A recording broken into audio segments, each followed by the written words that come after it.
Hey everyone, before we dive into this absolutely heartbreaking story that will leave you questioning everything you think you know about family love, make sure to hit that like button if you're ready for an emotional roller coaster. And don't forget to subscribe because this story about a mother's secret sacrifice will stay with you forever. Let's begin. My name is Thompson, and I'm 34 years old. 3 months ago, I thought I had the perfect life. A successful career as a financial advisor in Manhattan, a stunning fiancée named Victoria from one of New York's wealthiest families, and a wedding that would be featured in the society pages. What I didn't know was that perfection built on shame has a way of crumbling when you least expect it. The wedding was held at the Plaza Hotel with over 400 guests, including politicians, CEOs, and everyone who mattered in New York's elite circles. Victoria's family had spared no expense, and I felt like I was finally where I belonged after growing up in a small apartment in Queens with my single mother. My mother, Linda Thompson, arrived at the ceremony wearing a navy blue dress she'd bought at Macy's. It was modest, clean, appropriate, but it wasn't designer. It wasn't the kind of outfit that would fit in with the Cartier jewelry and Hermes bags that filled the reception hall.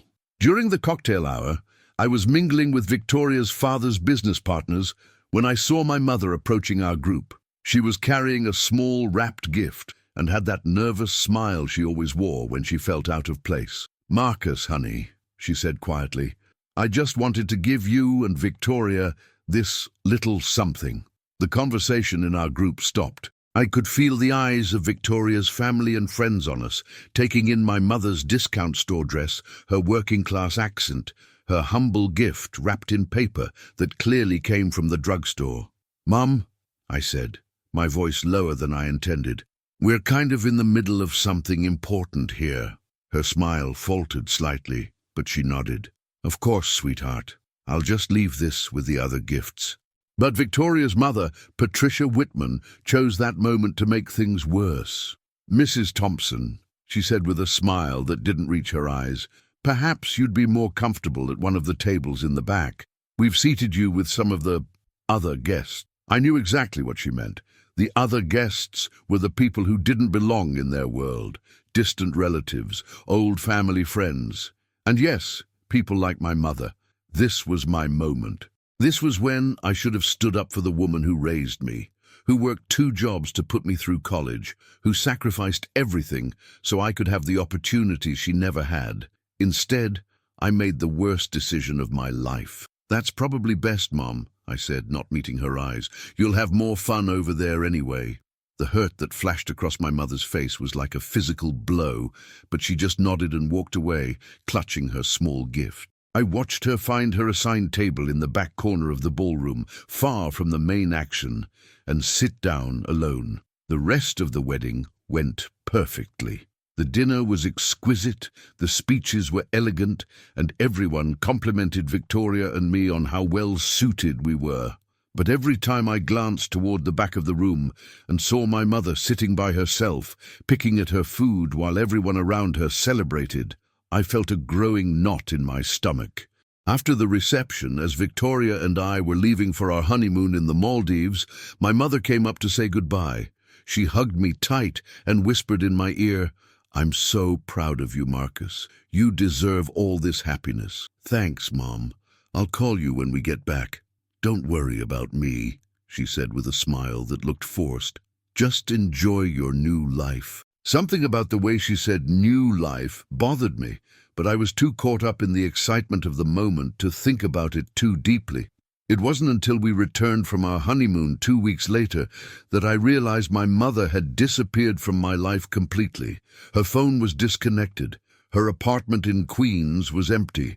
The neighbors said she'd moved out the day after my wedding without telling anyone where she was going.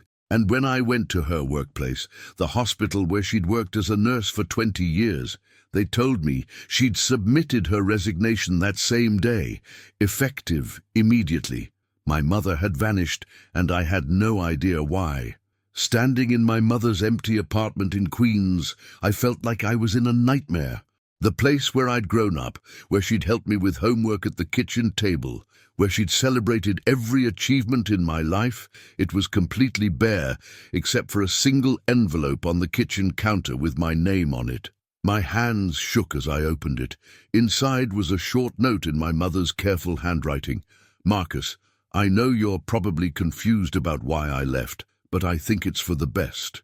You have a new life now, a better life, and I don't want to be a reminder of where you came from when you're trying to fit in where you belong.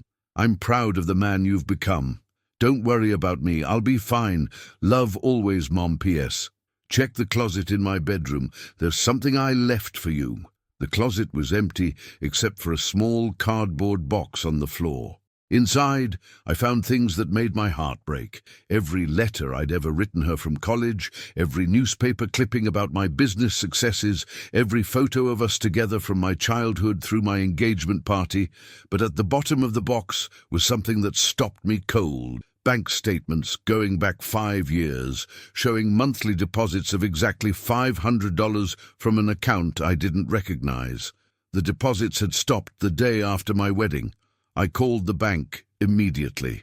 After being transferred 3 times and explaining that I was trying to locate my missing mother, a sympathetic manager finally gave me information about the account. "Mr. Thompson, these deposits were coming from Whitman Industries. They were marked as consulting fees, but I'd need to speak to someone there for more details. Whitman Industries, Victoria's father's company."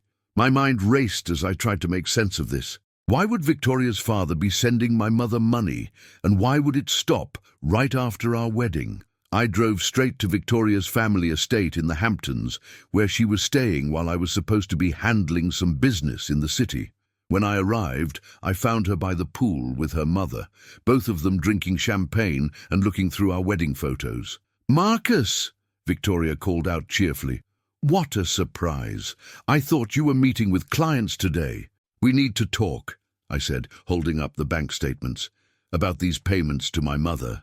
The smile died on Victoria's face. Her mother, Patricia, carefully set down her champagne glass. "Perhaps we should discuss this inside," Patricia said calmly.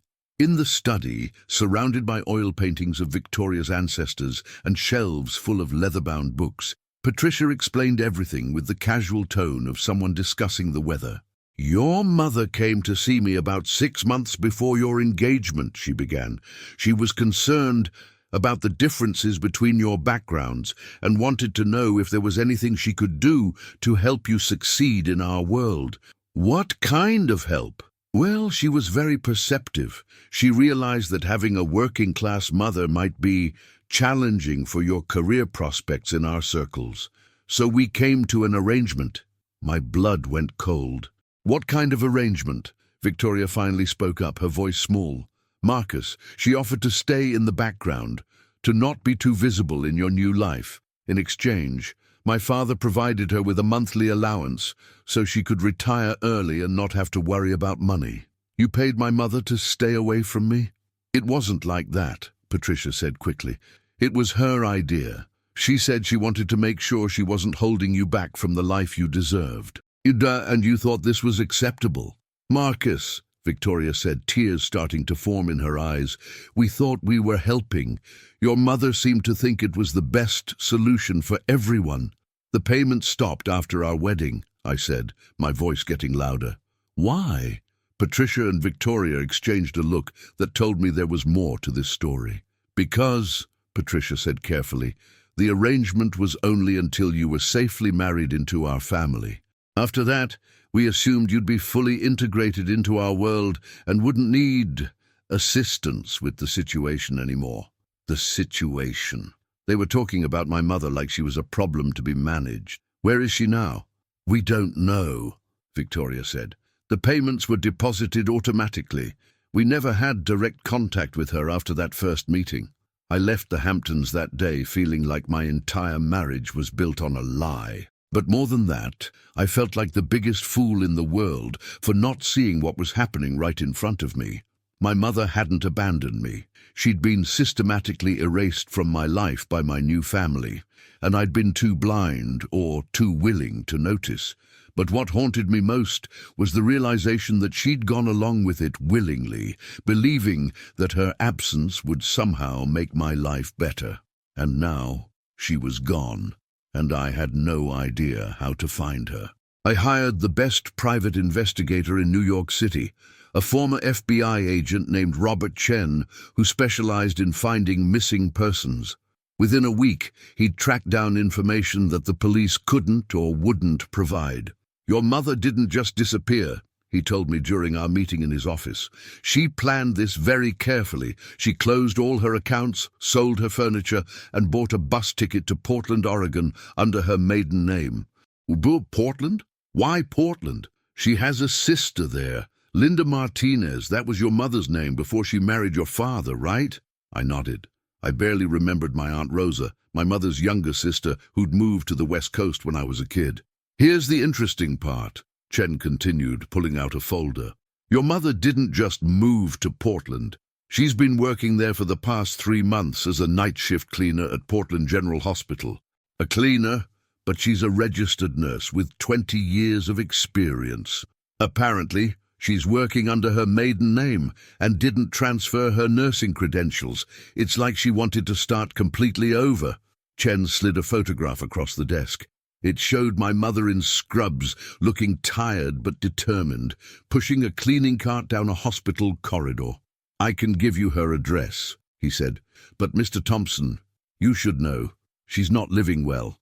The apartment is in a rough neighborhood, and from what I can tell, she's barely making ends meet." That night, I stared at the photograph for hours.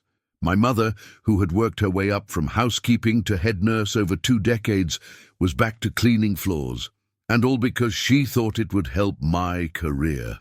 I booked a flight to Portland for the next morning, but first I had to confront Victoria with what I'd learned.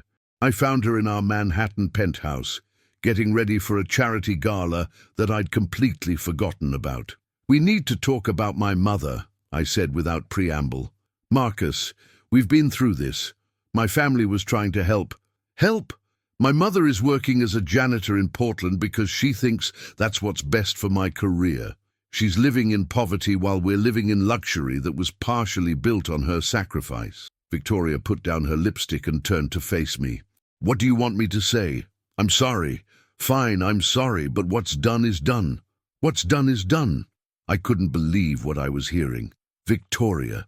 This woman raised me by herself after my father died. She worked double shifts to pay for my college. She gave up everything so I could have opportunities. And you and your family treated her like an embarrassment to be managed. She agreed to it, Marcus. No one forced her. Because she loves me more than she loves herself. Because she was willing to disappear from my life if she thought it would make me happy. For the first time since this whole nightmare began, Victoria looked genuinely upset. "I didn't know it would hurt her this much. I thought she'd be happy to retire early and not have to work so hard." "Did you ever once ask her what would make her happy? Or did you just assume that being paid to stay away from her son was every mother's dream?" Victoria started crying then, but I was too angry to comfort her. "I'm flying to Portland tomorrow," I told her. "I'm going to find my mother and bring her home. What about the gala? What about our life here? What about it? None of this matters if I don't have my mother in my life." The next morning, I was on the first flight to Portland. But as the plane took off and I watched New York disappear below me, I couldn't shake the feeling that I was already too late. Because the question that kept haunting me wasn't just whether I could find my mother and convince her to forgive me. The question was whether she was okay, whether 3 months of believing her son was ashamed of her had broken something inside her that couldn't be fixed. And I was terrified that when I finally found her, I'd discover that my betrayal had cost her more than just her home and her job. It had cost her the will to believe that love could overcome anything. Portland General Hospital at 2 a.m. was a different world from the busy medical center it was during the day. I'd been waiting in the parking lot for 3 hours, watching the night shift workers arrive, when I finally saw her. My mother looked smaller than I remembered, older somehow, even though it had only been 3 months since the wedding. She was wearing faded scrubs and carrying a lunch bag that I recognized from our old apartment.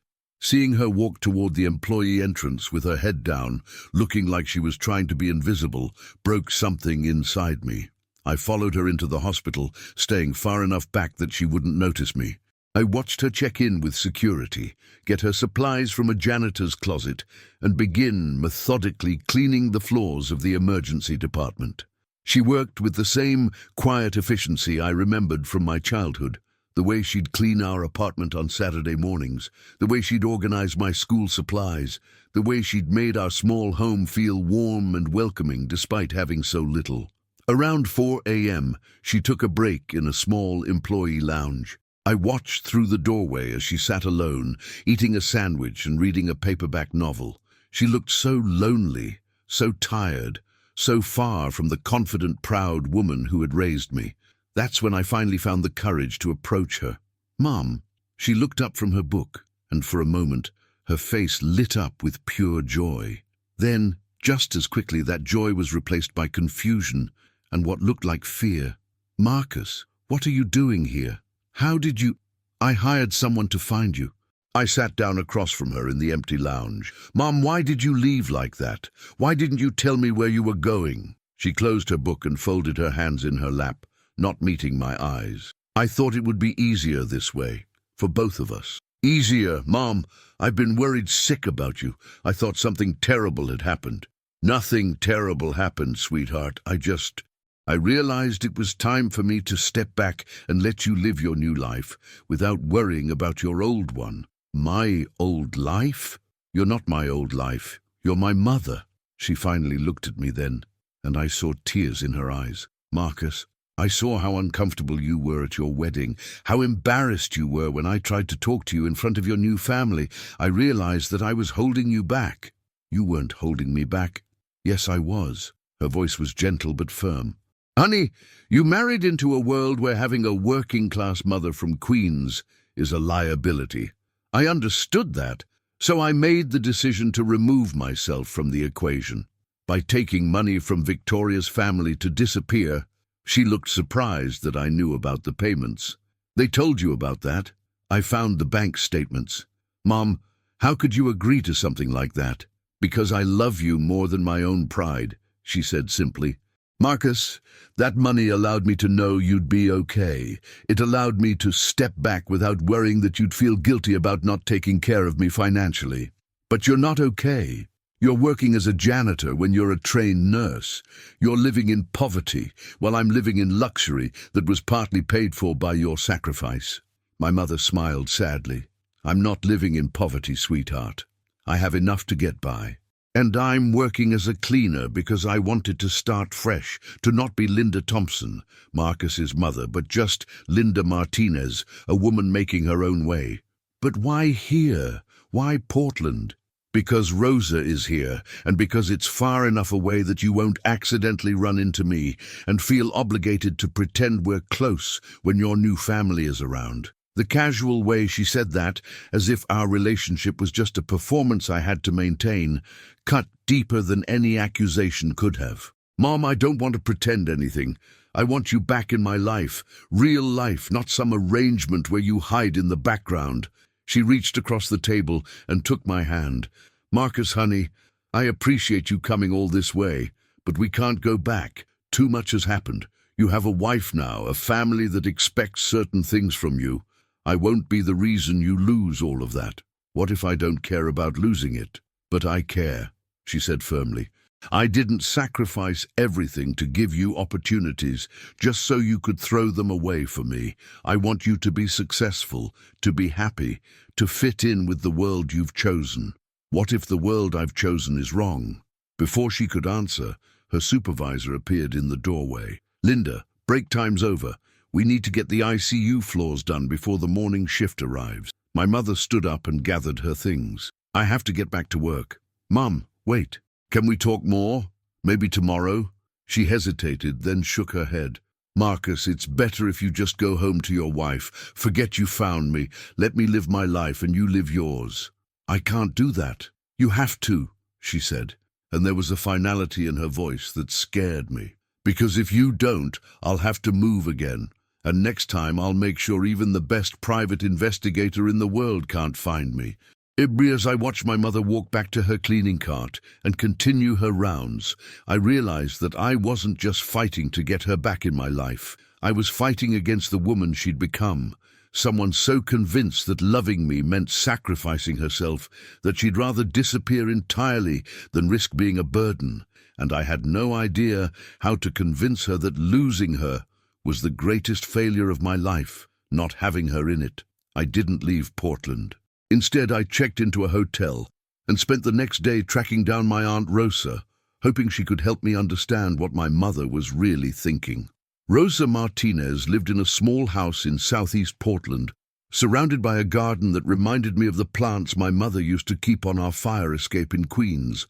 When I knocked on her door, she opened it with a knowing look that told me she'd been expecting this visit. "You must be Marcus," she said, stepping aside to let me in. "Linda said you might show up eventually. She told you I was here. She called me this morning, said you'd found her at the hospital and that she was worried you'd come looking for me next." Rosa led me to her living room, which was filled with family photos I'd never seen before. She was right, wasn't she? "Aunt Rosa, I need to understand what's happening with my mom. She's not acting like herself, isn't she?" Rosa poured 2 cups of coffee and sat down across from me. "Marcus, tell me something. When was the last time you really talked to your mother? Not just checking in or asking her to do something for you, but really talking." I thought about it and realized I couldn't remember. It's been a while. I've been busy with work, with the wedding planning, with your new life. Yes, but that doesn't mean I don't care about her. Rosa sipped her coffee, studying me. "Your mother and I talk every week, have for years. Do you know what she's told me about the last few years of your relationship?" I shook my head. "She told me how you started visiting less and less after you got promoted to senior advisor, how you stopped bringing friends around to meet her, how you started making excuses for why she couldn't come to your office parties or work events." Each point hit like a physical blow because they were all true. "She told me about the first time you introduced her to Victoria," Rosa continued. "How you coached her about what to wear, what to say, what not to mention about your child, how you made her feel like she needed to pretend to be someone else, to be acceptable. I was just trying to help her fit in." "No, Marcus, you were trying to help yourself fit in, and your mother knew that." Rosa got up and pulled a photo album she also told me about. The album was full of pictures of me, my college graduation, my first day at my current job, my engagement party. But in every single photo, my mother had been carefully cropped out or was standing so far in the background she was barely visible. "She kept track of every milestone in your life," Rosa said, "but she also kept track of how systematically you erased her from those milestones." "I never meant to erase her." "Didn't you? Marcus, when Victoria's family offered to pay your mother to stay in the background, why do you think she said yes so quickly?" "I don't know. Because you'd already pushed her into the background. They were just making it official." I stared at the photos, seeing my relationship with my mother through Rosa's eyes, and I felt sick.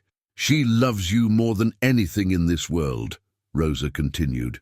"But she also has too much dignity to stay where she's not wanted. So when she realized that wanting her in your life was making you miserable, she found a way to love you from a distance. I do want her in my life. Do you? Because from where I sit, it looks like you want the version of your mother that fits neatly into your new world. You want her to be proud of you and supportive of you, but only when it's convenient. You want her love, but not her presence." Rosa's words stung because they contained more truth than I was comfortable admitting. "How do I fix this?" "I don't know if you can. Your mother has spent the last 3 months learning to live without expecting anything from you. She's actually happier than she's been in years. Happier. She's working as a janitor. She's working honestly, without having to pretend to be someone she's not. She's made friends with her co-workers. She's reading books again, taking walks in the city, learning to enjoy her own company. For the first time in years, she's not spending all her energy trying to be the kind of mother you could be proud of.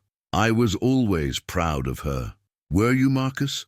Or were you proud of what she'd accomplished for you?" Before I could answer, Rosa's phone rang. She answered it, and I could hear my mother's voice on the other end, though I couldn't make out the words. "He's here," Rosa said. "Yes, right now." A pause. "Linda, I think you should." Another pause. "Are you sure?" She hung up and looked at me with an expression I couldn't read. "Your mother wants to see you, but she has some conditions." "What kind of conditions?" "She wants to talk to you somewhere neutral, not at her work or her apartment, and she wants to be the one to do most of the talking. She says there are things you need to know before you decide whether you really want her back in your life." As I agreed to meet my mother the next day, I couldn't shake the feeling that whatever she was going to tell me would change everything I thought I knew about our relationship. Rosa's words had already made me question whether I'd been the loving son I thought I was, or just a selfish man who wanted his mother's love without the inconvenience of actually having to love her back. But I had a terrible suspicion that what my mother was about to reveal would be even harder to hear.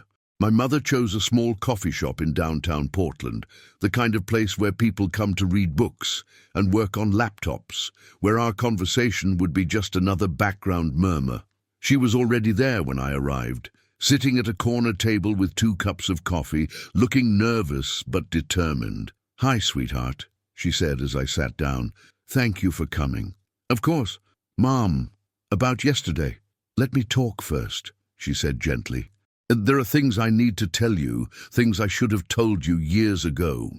I nodded and waited.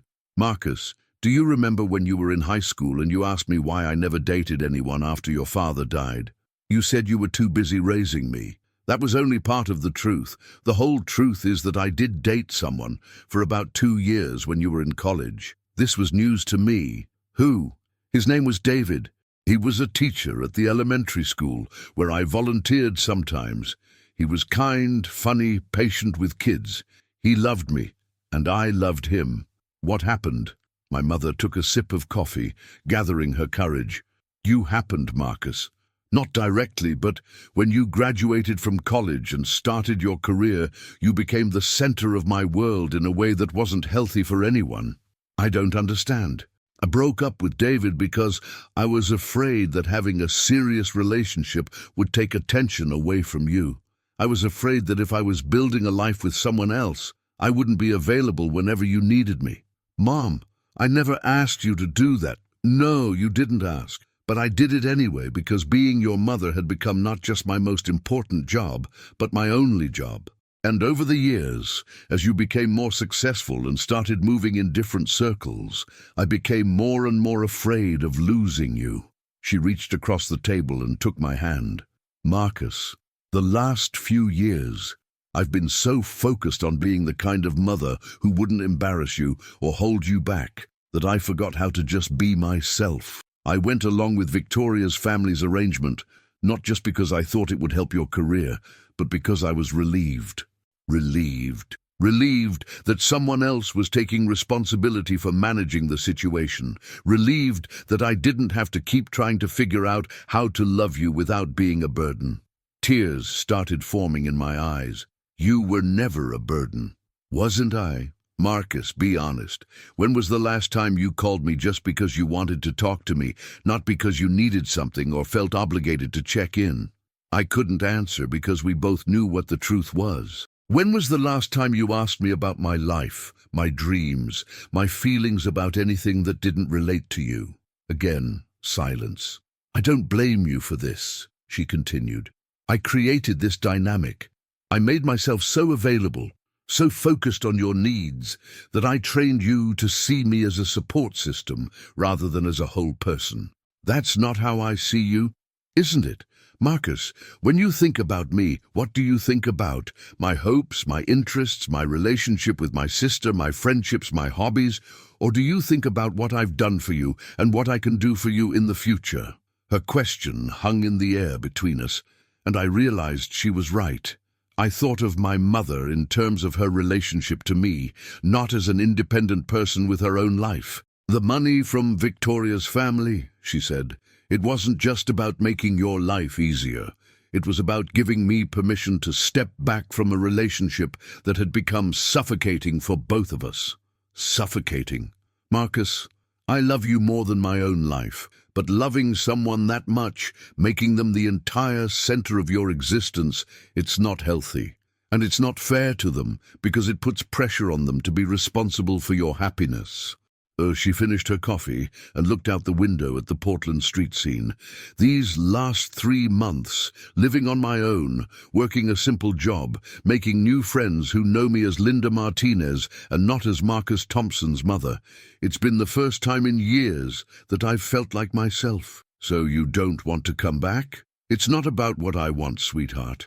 It's about what's best for both of us. And I think what's best is for us to build a new kind of relationship, one where I'm not dependent on you for my sense of purpose, and you're not responsible for my happiness. How do we do that?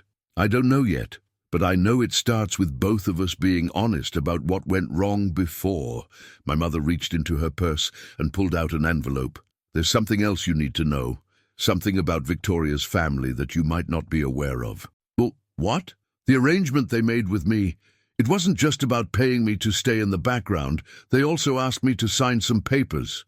What kind of papers? Legal documents saying that I wouldn't make any claims on your future inheritance or assets, that I wouldn't interfere in your marriage or try to influence any decisions about grandchildren. I felt my blood pressure rising. They asked you to sign away your rights as my mother? In legal terms, yes. And Marcus, I signed them. The cafe around us seemed to fade away as the implications of what she'd just told me hit home. Victoria's family hadn't just paid my mother to disappear, they'd made her legally promise to stay disappeared, and she'd agreed to it, thinking she was protecting my future. But what terrified me most was the realization that if my mother had signed legal documents limiting her role in my life, then getting her back might not be as simple as asking for forgiveness. It might require me to choose between the family that had tried to erase her and the woman who had sacrificed everything to love me. I drove straight from the coffee shop to the offices of the best family law attorney in Portland, carrying the copies of the documents my mother had signed. Attorney Jennifer Walsh reviewed them with a grim expression that told me everything I needed to know before she said a word. Mr. Thompson, these documents are legally binding. Your mother essentially waived any claim to being consulted about major decisions in your life, agreed not to seek any financial support from you in the future, and gave up her right to automatic access to any grandchildren you might have. How is that even legal? It's legal because she signed them voluntarily, in the presence of witnesses, and received compensation in exchange. Technically, it's a contract, not a document that strips her of her parental rights. But practically speaking, it accomplishes the same thing. Can we fight it? We could try to argue that she signed under duress, or that the consideration was inadequate, but honestly, Mr. Thompson, that would be a difficult case to make. Your mother was represented by counsel when she signed these, and the compensation she received was substantial. How substantial? Walsh flipped through the documents. According to this, she received a lump sum payment of $50,000 in addition to the monthly payments you already knew about. I felt like I'd been punched in the stomach.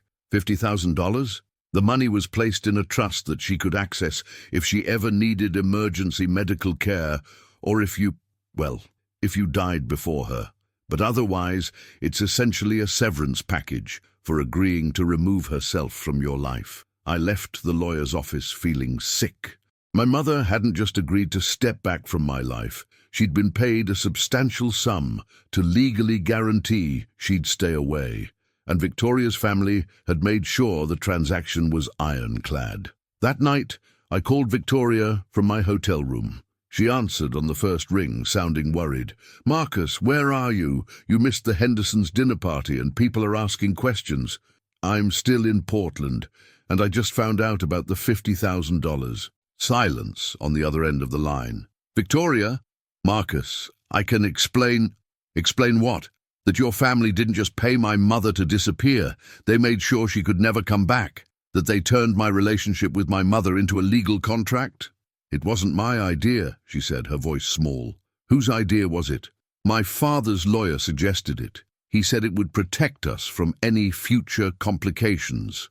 "Complications? We're talking about my mother, not a business rival. Marcus, please come home. We can work this out. My family didn't mean any harm. Your family paid my mother $50,000 to legally agree to be excluded from my life. How do you not see the harm in that? Because we thought it's what you wanted. Victoria's voice was getting louder, more desperate. You were embarrassed by her, Marcus. You said so yourself. When did I say that? At dinner with my parents last year. You said you wished your mother understood how to act around our kind of people. You said it would be easier if she just stayed home more often. The words hit me like a freight train because I remembered saying them. I remembered the exact conversation, the exact moment when I'd thrown my mother under the bus to fit in with Victoria's family. So you all decided to make that happen. We thought we were helping both of you. And Marcus, your mother seemed grateful for the arrangement. She didn't fight it, because she loves me more than she loves herself, because she'd rather sacrifice her own happiness than see me struggle. Then why are you angry? If everyone got what they wanted, because I didn't know what I wanted, I shouted into the phone. I didn't know what I was giving up. And your family made sure I couldn't change my mind by turning it into a legal contract. I hung up the phone and sat in my hotel room, trying to process everything I'd learned.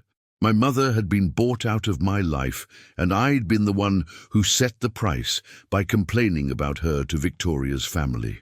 The next morning, I went back to my mother's apartment building, a run-down complex in a neighborhood that reminded me of where we'd lived when I was a kid. I waited outside until I saw her coming home from her night shift at the hospital. Marcus, what are you doing here? I know about the $50,000, Mom. I know about the legal documents. Her face went pale. How did you... I went to a lawyer. Mom, why didn't you tell me they made you sign away your rights as my mother? Because I didn't want you to feel guilty about it. Feel guilty? Mom, they bought you like a piece of property and made sure you could never come back. They didn't buy me, Marcus. They offered me a way to love you without being a burden, and I took it. And so by signing legal documents that say you can't be part of my life. My mother unlocked her apartment door and let us both inside. The place was tiny, clean and sparse, a far cry from the comfortable apartment she'd had in Queens. Marcus, sit down. Let me explain something to you. We sat on her small couch, and she took my hands in hers. Those documents don't say I can't be part of your life. They say I can't force myself into your life. There's a difference. What do you mean? They mean that if you want me in your life, you have to choose me, not because you feel obligated, not because society expects it, not because you're afraid of what people will think if you don't have a relationship with your mother. You have to choose me because you actually want me there. I do want you there. Do you, Marcus? Or do you want the guilt of pushing me away to go away? Her question stopped me cold, because I wasn't sure I knew the answer. Let me ask you something, she continued. If you could have me back in your life, but it meant that Victoria's family would never fully accept you, would you still want that? Yes. If it meant your career might suffer because some of your clients don't like the idea of you having a working-class mother, would you still want that? Yes. If it meant that your children might grow up hearing two different sets of values, mine and Victoria's families, would you still want that? I hesitated, and my mother saw it. That's why I signed those papers, sweetheart. Not to hurt you, but to make sure that if you ever decided you wanted me back, it would be a real choice, not just an emotional reaction to feeling guilty. And sitting in my mother's tiny apartment, surrounded by the evidence of how she'd downsized her entire life to accommodate my ambitions, I finally understood what she'd been trying to teach me. She hadn't just given up her legal rights to be part of my life. She'd given up the comfortable illusion that our relationship was fine the way it was. She'd forced me to confront the reality that wanting her love and actually loving her back were two very different things. And now I had to decide which one I was really capable of. I spent the next 3 days in Portland thinking about my mother's question and what it really meant to choose her. Not just to want her back because I felt guilty, but to actually choose the kind of life that would include her as a real, present, valued part of it. On the third day, I called Victoria. I want you to fly out here, I told her. I want you to meet my mother properly. Marcus, I don't think that's a good idea. Things are complicated enough. Things are complicated because we made them complicated. I want you to come to Portland and have dinner with my mother and me. I want you to see who she really is, not who your family decided she was. What's the point? The legal situation is what it is. The legal situation can be changed if everyone agrees to change it. But first, I need to know if my wife is willing to actually know my mother. Victoria was quiet for a long moment.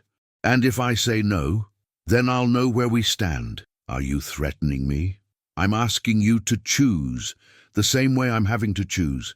I'm asking you to decide if you want to be married to Marcus Thompson, the man who was ashamed of his mother, or to Marcus Thompson, the man who learned to be proud of where he came from. Victoria flew to Portland 2 days later. I picked her up at the airport, and we drove to my mother's apartment in relative silence. This neighborhood is, Victoria began, then stopped herself. Different from what you're used to. I was going to say rough. It's the kind of neighborhood where people work 2 jobs to pay rent and still help their neighbors when someone's in trouble. It's the kind of neighborhood I grew up in. When we got to my mother's apartment, she had prepared a simple dinner, chicken enchiladas, rice, and beans. The kind of food I'd grown up eating. The kind of food I'd learned to be embarrassed about when I started eating at 5-star restaurants. Victoria, my mother said warmly, it's so nice to finally meet you properly. Marcus has told me so much about you. Victoria looked uncomfortable, but she shook my mother's hand and thanked her for dinner. As we ate, my mother asked Victoria about her work, her family, her interests. Not in the way someone interrogates a person they don't trust, but in the way someone genuinely tries to get to know another person. Your mother mentioned you work with a literacy nonprofit, my mother said. That must be really rewarding. It is, Victoria said, seeming to relax slightly. A lot of the kids we work with remind me why education is so important. Marcus was always such a good student, my mother said. Even when he was little, he'd rather read than watch TV. I used to worry he was too serious for his own good. He's still pretty serious, Victoria said with a small smile. But he's also kind, my mother continued. When he was in high school, he used to tutor kids in the neighborhood for free. Said it wasn't right that some kids didn't get help just because their parents couldn't afford it. I'd forgotten about that, about those Saturday mornings when I'd help younger kids with their math homework around our kitchen table. I didn't know that, Victoria said, looking at me with an expression I couldn't read. After dinner, my mother insisted on making coffee and serving the flan she'd made for dessert. As we sat in her small living room, Victoria finally asked the question I'd been waiting for. Mrs. Thompson, I owe you an apology. My family and we handled everything wrong. We treated you like a problem to be solved instead of like Marcus's mother. You don't need to apologize to me, my mother said gently. You were trying to help your husband navigate a difficult situation. I understand that. But we should have included you in the conversation. We should have asked what you wanted instead of assuming we knew what was best. Maybe. But I should have spoken up for myself instead of just going along with what seemed easiest. Victoria was quiet for a moment, then said, Can I ask you something? Of course. Do you regret it? The arrangement, I mean.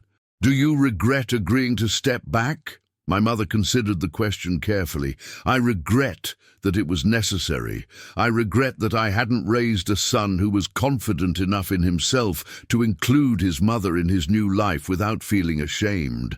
But I don't regret protecting Marcus from having to choose between his family and his future. But now he is having to choose. No, my mother said, looking at both of us. Now he's getting to choose. There's a difference. I asked as we got ready to leave. Victoria surprised me by hugging my mother goodbye. I hope we can start over, Victoria said. I'd like that, my mother replied. In the car on the way back to the hotel, Victoria was quiet for most of the drive. Finally, she said, She's not what I expected. What did you expect? I don't know. Someone bitter, maybe. Someone who would blame me for everything that happened. She's not a bitter person. She never has been. Marcus, I need to ask you something, and I need you to be honest. Okay. If we void those legal documents, if we bring your mother back into our lives, are you going to resent me for what my family did? Are you going to look at me differently? It was a fair question, and she deserved an honest answer. I don't know, I said. I think I'm going to look at everything differently now, including myself. What does that mean for us? It means we're going to have to figure out who we are as a couple when we're not trying to fit into anyone else's idea of what we should be. That night, as Victoria and I lay in our hotel bed talking about the kind of marriage we wanted to have and the kind of people we wanted to be, I realized that my mother's sacrifice had given me something I hadn't expected. The chance to choose not just whether to include her in my life, but what kind of life I wanted to build. The question wasn't just whether I could forgive Victoria's family for trying to erase my mother. The question was whether I could forgive myself for being the kind of man who made that erasure seem necessary. The next morning, I called my mother and asked her to meet Victoria and me at the lawyer's office. It was time to undo the legal arrangements that had torn our family apart. "Are you sure about this, Marcus?" she asked. "Once we void those documents, there's no going back. You'll have to live with having me in your life, even when it's inconvenient." "Mom, I've spent the last 3 months living without you in my life, and it's been the most miserable time I've ever experienced. I'm sure." At the lawyer's office, we signed new documents that nullified the previous agreement. Victoria's family had to approve the change, which required a very uncomfortable phone call with her father. "Marcus," he said over the speakerphone, "I hope you understand that we were only trying to help you succeed in our world. Mr. Whitman, I appreciate that. But I've realized that succeeding in a world that requires me to reject my mother isn't really success at all. You're making a mistake that could impact your career, your social standing. With all due respect, sir, my social standing with people who judge me based on my mother's background isn't something I'm interested in maintaining." There was a long silence, then Patricia Whitman's voice. "What about Victoria? What about your marriage?" "That's between Victoria and me," I said, looking at my wife, "but I think our marriage will be stronger when it's built on honesty instead of on hiding who I really am." Victoria squeezed my hand and spoke up. "Mom, Dad, I support Marcus in this. We want Mrs. Thompson to be part of our family." After we left the lawyer's office, the three of us went to lunch at a small restaurant near my mother's apartment. It was the first meal we'd shared as a family since my wedding, and it felt both natural and surreal. "So what happens now?" my mother asked. "Now we figure out how to be a family again," I said. "And Mom, I want you to consider moving back to New York." "Marcus, I don't know if that's a good idea. I've built a life here." "You've built a survival situation here," Victoria interjected. "You're working below your qualifications, living in a neighborhood where you don't feel safe, and spending all your free time alone. That's not a life. That's an exile." I was surprised and grateful that Victoria had said what I was thinking. "We have a guest room in our apartment," I continued. "You could stay with us while you look for your own place, get your nursing credentials transferred back to New York, find work that actually uses your skills. I don't want to be a burden on your marriage." "You wouldn't be a burden," Victoria said. "You'd be family. And Marcus, I want to ask your mother something." She turned to my mother. "Mrs. Thompson, would you consider helping me understand how to be a better wife to your son? I feel like I've been trying to change him into someone he's not, and I'd like to learn how to love him for who he actually is." My mother's eyes filled with tears. I'd be honored to help with that. Over the next week, we made arrangements for my mother to move back to New York. Victoria flew back early to prepare our apartment and to have some difficult conversations with her family about the changes we were making. On my mother's last day in Portland, we packed up her small apartment together. As we folded her clothes and wrapped her few possessions, she said something that surprised me. "Marcus, I want you to know that these 3 months weren't entirely bad for me." "What do you mean?" "I mean that for the first time in years, I remembered who I was when I wasn't defined by being your mother. I made friends. I learned to enjoy my own company. I rediscovered parts of myself that I'd forgotten existed." Are you saying you don't want to come back? No, I'm saying I want to come back as a whole person, not just as your mother. I want us to have a relationship where I'm not just supporting your life, but where we're both supporting each other's lives. I'd like that too. It means you'll have to get used to me having opinions that might be different from yours. It means I might not always agree with your decisions or automatically support everything you do. Good. I think I need someone in my life who's willing to challenge me when I'm wrong. As we loaded the last box into the moving truck, my mother hugged me tightly. I'm proud of you, Marcus. Not for your career or your success, but for being brave enough to change course when you realized you were heading in the wrong direction. I learned that from you, Mom. You've been changing course your whole life to take care of me. And now it's time for both of us to change course together. The drive back to New York took 3 days, and with every mile, I felt like I was not just bringing my mother home, but bringing home the parts of myself I'd tried to leave behind. But what scared me most wasn't the practical challenges of rebuilding our relationship or dealing with the social consequences of my choice. What scared me was the possibility that I'd waited too long, that the damage I'd done to my mother's heart and my own integrity might be too deep to fully heal. The only way to find out was to try to build something new from the pieces of what we'd broken. 6 months later, I stood in the kitchen of my mother's new apartment on the Upper West Side, helping her prepare Thanksgiving dinner. It was a modest place, but it was hers, paid for with the nursing job she'd gotten at Mount Sinai Hospital and her own savings, not with money from Victoria's family. Victoria was in the living room looking through photo albums my mother had brought back from Portland, albums I'd never seen before. They were full of pictures of her life that didn't revolve around me. Her nursing school graduation, trips with friends, volunteer work at literacy centers. "Marcus," Victoria called out, "did you know your mother speaks 3 languages?" "3?" I walked into the living room. "Mom, I knew about the Spanish, but what's the 3rd?" "Italian," my mother said from the kitchen doorway, looking slightly embarrassed. "I've been taking classes for years. I always wanted to travel to Italy. Why didn't you ever tell me? When was I supposed to bring it up? Our conversations were usually about your work, your problems, your life. There wasn't much room for my hobbies." She was right, and it stung, but it was the kind of honest feedback I was learning to appreciate from her. "Well, maybe it's time to plan that trip to Italy," Victoria said. "Marcus and I have been talking about taking a real vacation, somewhere we've never been. You'd want me to come with you?" "If you'd want to come, we thought it might be nice to travel together, see how we function as a family when we're all out of our comfort zones." Over dinner, we talked about the changes the last 6 months had brought to all of our lives. My mother was thriving in her new job, where her experience and maturity made her a mentor to younger nurses. Victoria had started bringing me to different kinds of social events, community fundraisers, cultural events, places where success was measured by contribution rather than pedigree. And I'd made some changes to my career that surprised everyone, including myself. "Tell her about the new client," Victoria prompted. "I started working with a non-profit that helps first-generation college graduates navigate professional environments," I said, "teaching them the kind of unwritten rules that people like me had to learn the hard way." "That's wonderful, sweetheart," my mother said. "Using your experience to help other people instead of just to help yourself. I learned that from you too, Mom.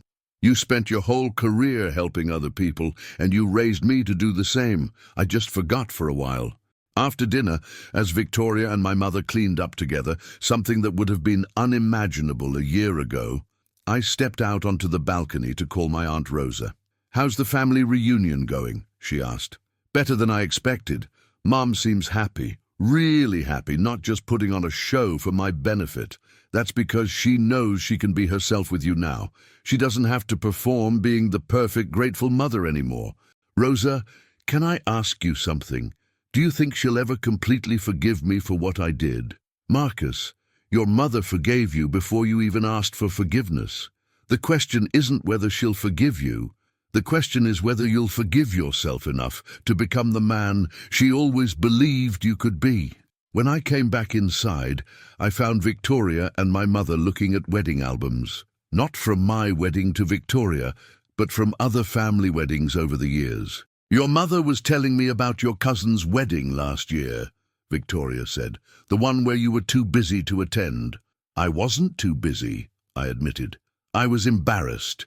It was going to be a big Mexican-American family celebration, very different from our world. And I was afraid." "Afraid of what?" "Afraid that if you saw me with my extended family, you'd realize how different my background really was from yours." Victoria looked at me with an expression of sadness and understanding.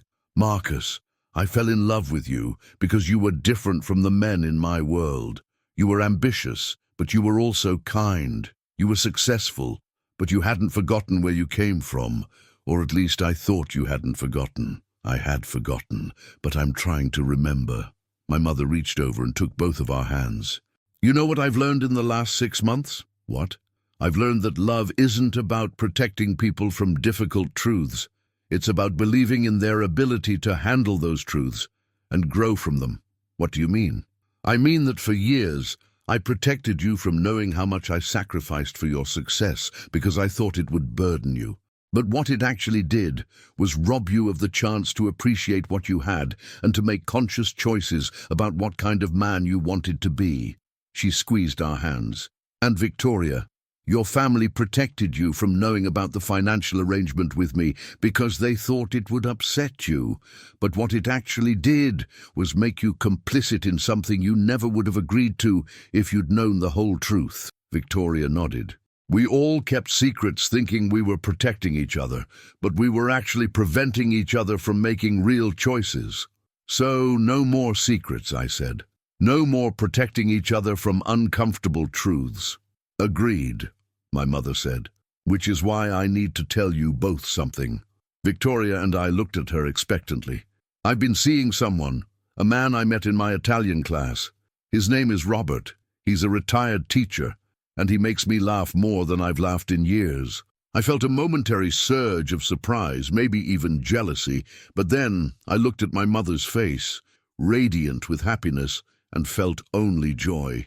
"Mom, that's wonderful. When do we get to meet him? Are you sure you're ready for that? It means accepting that I have a life that doesn't revolve around you." "I'm ready," I said, and I meant it. "I want you to have a life that makes you happy, whether it includes me or not. It will always include you, Marcus, but it includes other things too now. And that makes the part that includes you even more special because it's chosen, not obligated." As we said goodnight and Victoria and I prepared to leave for our own apartment, my mother hugged us both. "Thank you," she said, "both of you, for giving me the chance to be a whole person again, not just Marcus's mother." "Thank you for teaching us how to be better people," Victoria replied. Walking home through the city streets, Victoria slipped her arm through mine. "Do you ever regret it?" she asked. "Changing everything, potentially damaging your career prospects, dealing with all the social complications?" "Never," I said without hesitation. "The only thing I regret is how long it took me to realize what I was throwing away." "What were you throwing away?" "The chance to be loved by someone who knew exactly who I was and chose to love me anyway, and the chance to love someone the same way." A year later, as I watched my mother dance with Robert at their small wedding ceremony, with Victoria beside me holding our newborn daughter Linda, I realized that my mother's greatest gift to me hadn't been her sacrifice. It had been her refusal to let that sacrifice go unexamined forever. She'd forced me to confront the kind of man I'd become and choose whether to stay that man or become someone better. And in making that choice, I'd learned that love isn't about what you're willing to give up for someone. It's about what you're willing to build with them when you're both brave enough to be completely honest about who you are. Wow! If this story touched your heart, if it made you think about your own family relationships, if it reminded you to appreciate the people who love you unconditionally, please hit that like button right now.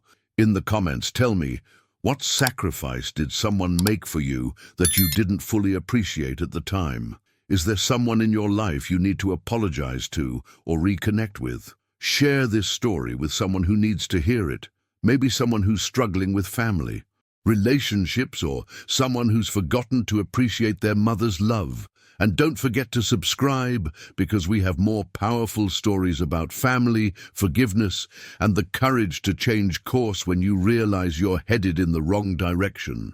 Remember, it's never too late to choose love over pride, authenticity over acceptance, and family over status. Sometimes the most important success is learning how to be grateful for what you already have. See you in the next story.